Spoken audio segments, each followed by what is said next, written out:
public defender is an attorney employed by the community and responsible for giving legal aid without cost to any person who seeks it and is financially unable to employ private counsel. It is his duty to defend those accused of crime until the issue is decided in a court of law. The first public defender's office in the United States was opened in January 1913. Over the years, other offices were opened. And today, that handful has grown to a network of lawyers cooperating to protect the rights of our clients. This case concerns the violent hatred of a young boy, a hatred which threatened to destroy the lives of those around him. The incorporated city of Santa Monica is one of the most popular resort towns in California. Through it runs the Pacific Coast Highway, which leads just a few miles north to the beach colony of Malibu, an area in the jurisdiction of the Los Angeles County Sheriff's Office.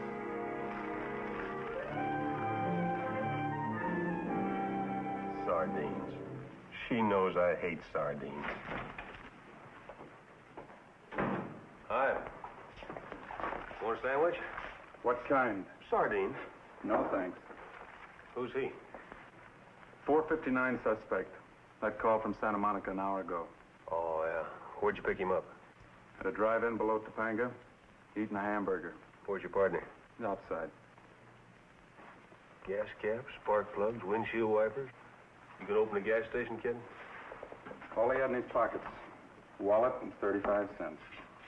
What's your name, son? Tommy Haynes, Address? 1847 Vista Court. Whose car were you driving? My mother's. Where does she live? Same place. Hi, Sarge. Get that accident report ready? It's on the desk. I'll be with you in a minute, Kennedy. Telephone number? Exbrook 1792. Tommy, what are you doing here? Broke into a filling station. In your territory. What's the matter? Wait till the boys in Santa Monica hear about this. Hear what? That you arrested Keith Williams, boy? Captain Williams? Well, you didn't book him. Yeah.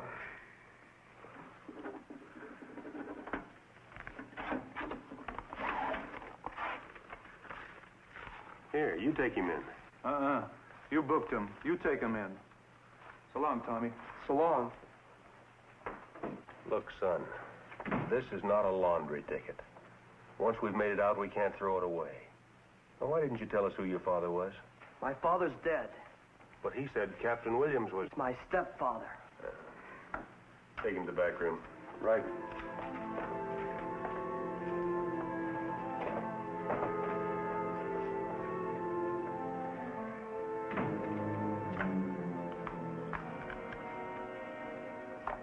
Gin. Not again. You got me with 22 points. That makes $2.17 you owe me. What a pigeon. Boy, this has been a real-for-nothing day. You still beefing about that Henderson case? Well, it was your testimony that cost my client probation. He was guilty. Crook belongs in jail. Hello? Charlie, do you have to call me at home? 502. So it gets in the papers. I hate drunk drivers. Lock 'em up. Yeah. Good night. Bart, one of these days I'm going to have that telephone disconnected. In the 6 months we've been married, I'll bet we've averaged 5 calls a night.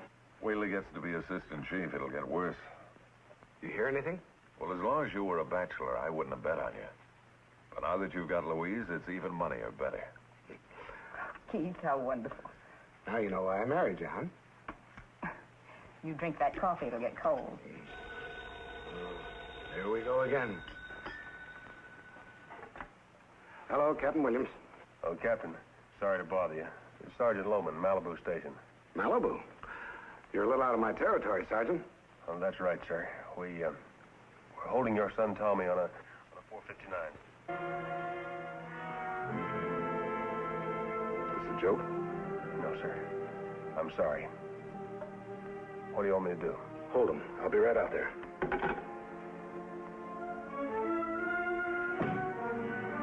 I'm sorry, Bart. Forget it, Louise. It happens. You think it's serious? That must be. He forgot his $2.17. He's in the back room, sir. There's the stuff we found on him. Here's the booking slip. I'm sorry, sir. He stole it, didn't he? Yes, sir. What do you got to be sorry about?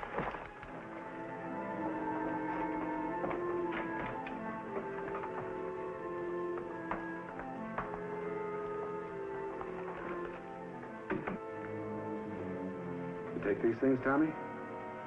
Yes, sir? Why? I don't know. I don't believe you. Who are you covering for? Nobody?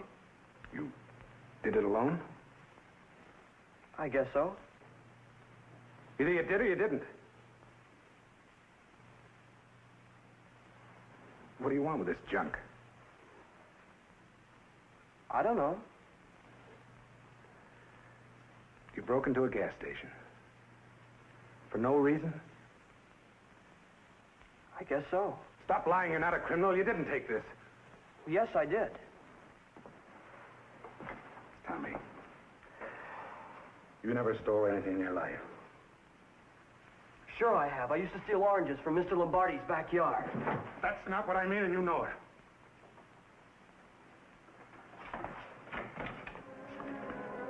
Come on. Captain, you sign this release form.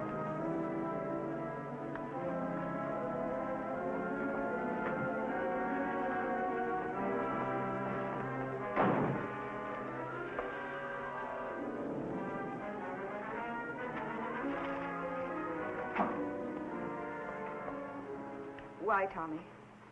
Why won't you tell? Answer your mother. Look, son. Somebody must have framed you. No, sir, I didn't. I know, it was one of those fraternity initiations, that it? No. Tommy, you've never done anything bad. If you had a reason, please tell us. I didn't have a reason. All right, Tommy. Get to bed. No, he stays here till we get the truth. You're not in your office now, Keith. Go ahead, Tommy. We'll talk about it later. Good night. Louise, you're being too easy on the boy. I won't have you treat him like a criminal. He's a thief. My son. A thief. He's my son. There must be some logical explanation to all this. All right, you find it. You could be more sympathetic. He's not the only one in trouble. What'll happen to me when it leaks out? That's all you think of. You. Well, I'm sick of it, you hear? Sick of it.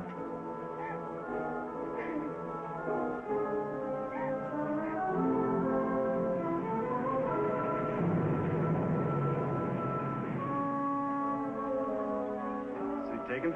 No. Now, how did you find me in here? I'm a cop, remember? I suppose you know about Tommy. Yeah, I've heard rumbles. I don't get it, Bart.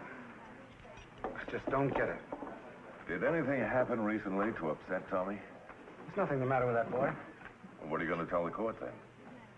That's why I came to see you, You want me to appear for Tommy? if you have the time. I'll make time. Now, you know about Tommy's record. Has he ever been in trouble before? Not really. It was an accident. What? He broke a drugstore window about a month ago. I paid for it. It was an accident, huh? What else? What reason would a kid have? Louise know about it? Well, I didn't want to upset her. Now, Keith, I'm not a psychiatrist, but I have seen cases like this. A boy loses his father. He's left with only his mother.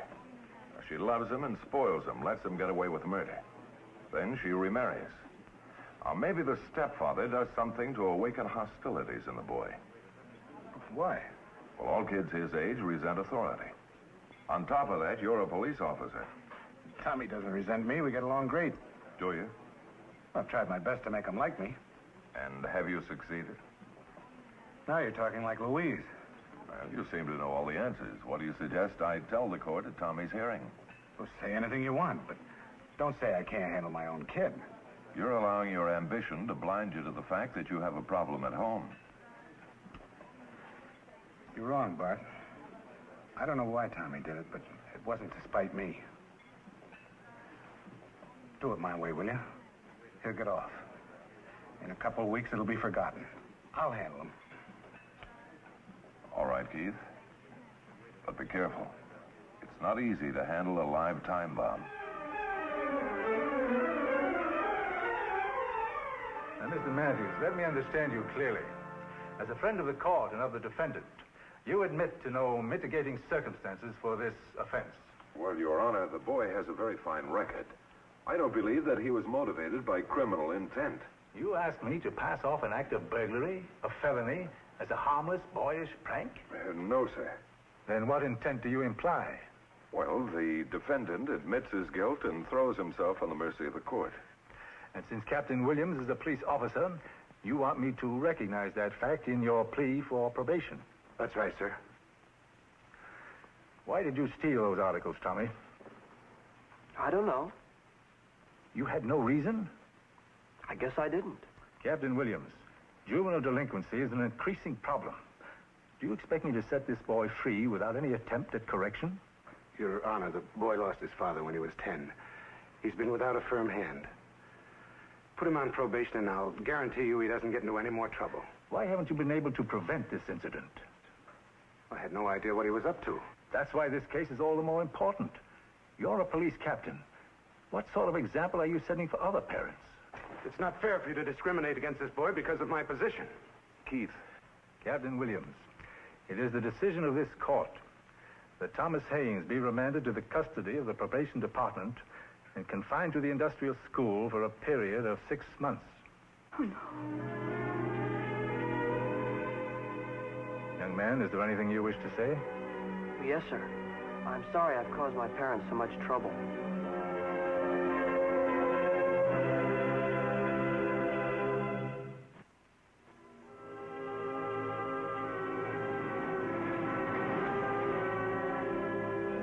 During the next 2 months, I saw little of Keith Williams. He had his problems, I had mine. One day, I received a message from Sergeant Peters, Keith's right-hand man. I found him in the basement, the police range. I didn't waste any time. Well, my office said it was urgent, and I was in the neighborhood. You'd think I could shoot one of these things after 20 years, but no. Still have to qualify every month. How many rounds you shoot? 24. Reloads. Trustees make them. It's cheaper that way. How are things around the Hall of Justice? Oh, quiet.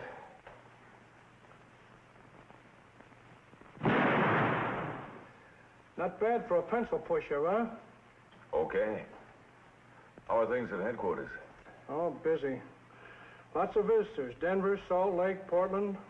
The assistant chief's job is wide open, huh? They didn't come here to look at the Pacific.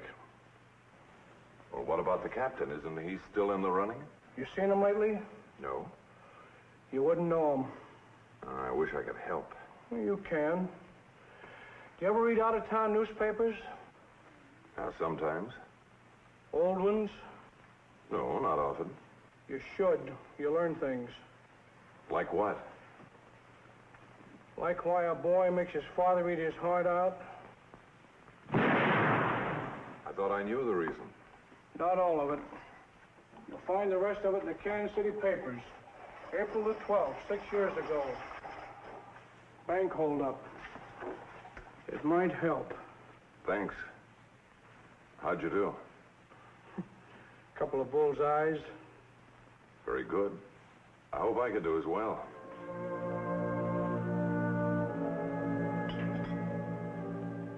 More coffee?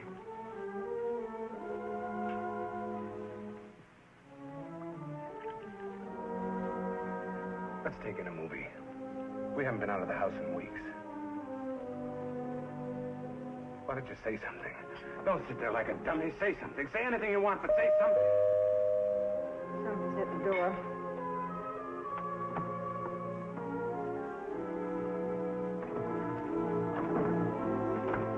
know. What do you...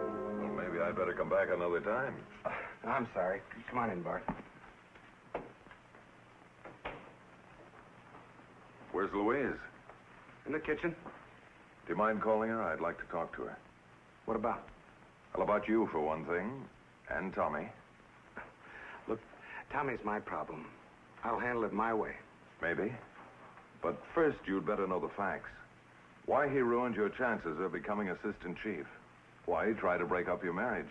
What are you driving at, Bart? Well, I read a story in a Kansas City newspaper about the death of Tommy's father. And it wasn't in the obituary column. I'm listening. Well, it gave me an insight into the why of Tommy's actions. What is it?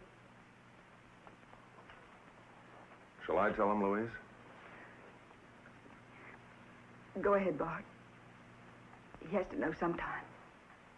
Tommy's father was killed by a policeman.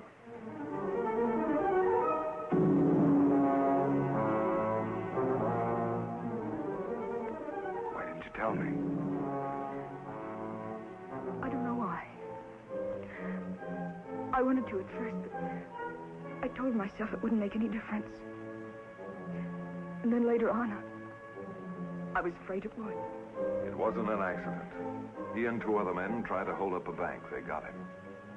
What difference does it make now? The damage has been done. Oh, you can't give up now, Keith. If all of this will help to straighten out Tommy, the other things may fall into place.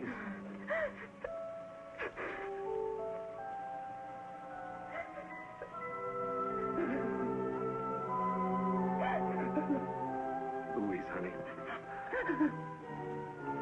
If you'd only told me. If you'd only told me. The next morning, I told Judge Langley the facts we didn't have 2 months before. He agreed to ask for Tommy's release if the school superintendent approved. I went that afternoon to Superintendent Corley of the industrial school. Yeah, very nice. Yes, sir, Bart. You ought to get some outdoor exercise, too. And there's nothing like duck hunting. I wish I had the time. Come in. Hi. Matthews has some news for you, Tommy. Sit down, Tommy. Well, I'll leave you two alone. Nice to see you, Bart. Thank you, Mr. Corley. Howdy.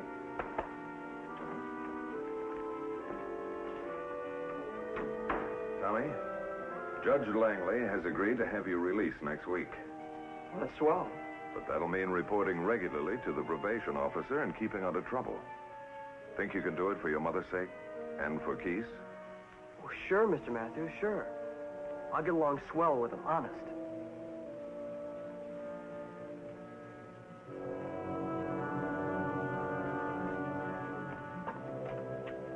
Oh, Louise, Keith home? Yes, come in. Hi, Bart. Oh, Keith, I just saw Tommy. How is he? Well, he looks fine. He'll be home Wednesday.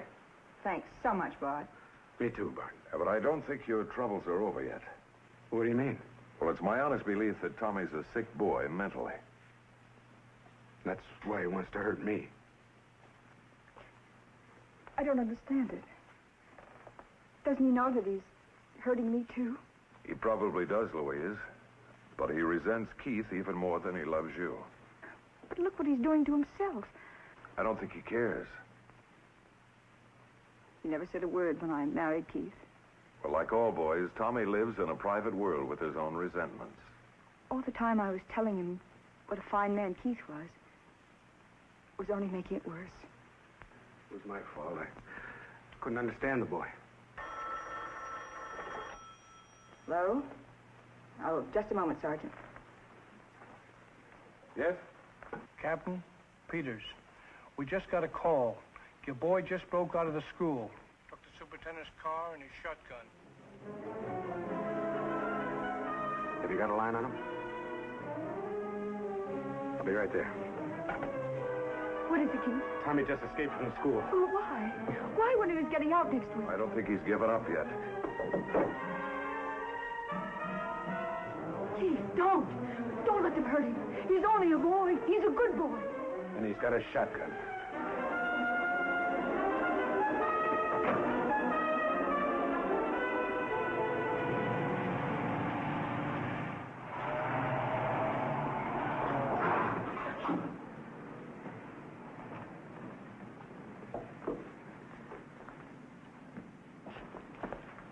He's holed up inside. Won't come out. I'll bring him out. Want me to go with you? No, this is between Tommy and me.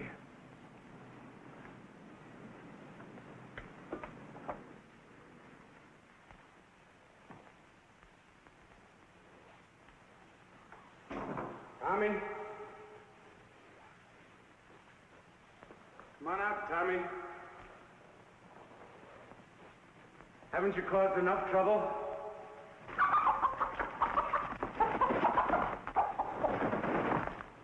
I got a gun now, just like you. It takes more than a gun to make a man, Tommy. It's all you ever needed. Is that what you think? I don't think. I know. Big shot. Listen to me, Tommy. You're my son. Stepson. I don't belong to you. I never will. You're not pushing me around anymore. You got it all wrong, Tommy. You've been pushing me around for something that happened in Kansas City 6 years ago. What happened in Kansas City? Why didn't you give me a chance?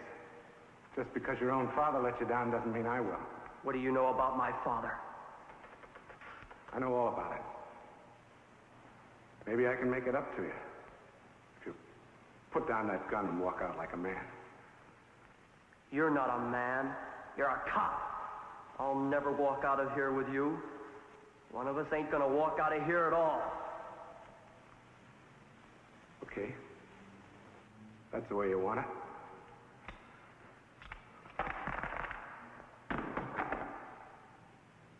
There's my gun. Now let's see if you've got any guts. You'll find out if you take one more step. Look, kid. I've been looking into gun muzzles for 22 years, ever since I joined the force. I've only got a few years left.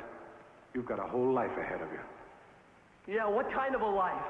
You'll never live to find out if you pull that trigger. They'll send you to the gas chamber. Then you can cut another notch in your gun stock. Because if they send you up, you're gonna kill your own mother. Think about it, Tommy. You kill 3 people when you pull that trigger.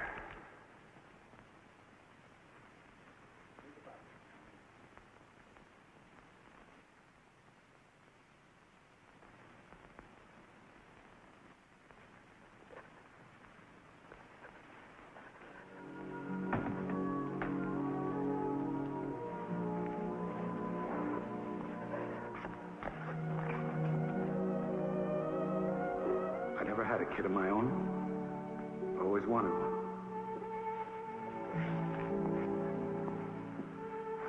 We're gonna have a lot of good times together.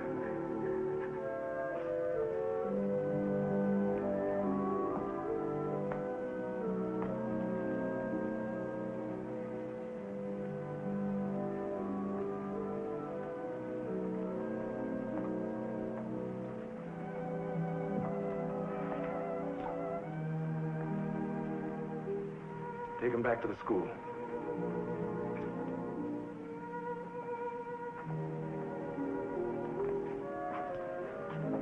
It's gonna be all right, Bart. It's gonna be all right. Haynes was sent back for an additional 3 months. But on his release, his mother and stepfather were waiting for him. And Keith's prediction about the boy came true. The case you have just seen was brought to a fair and just conclusion through the efforts of a public defender. Tonight, Philip Morris salutes Public Defender George Nye, Alameda County, Oakland, California, and his staff for outstanding achievement in the cause of justice.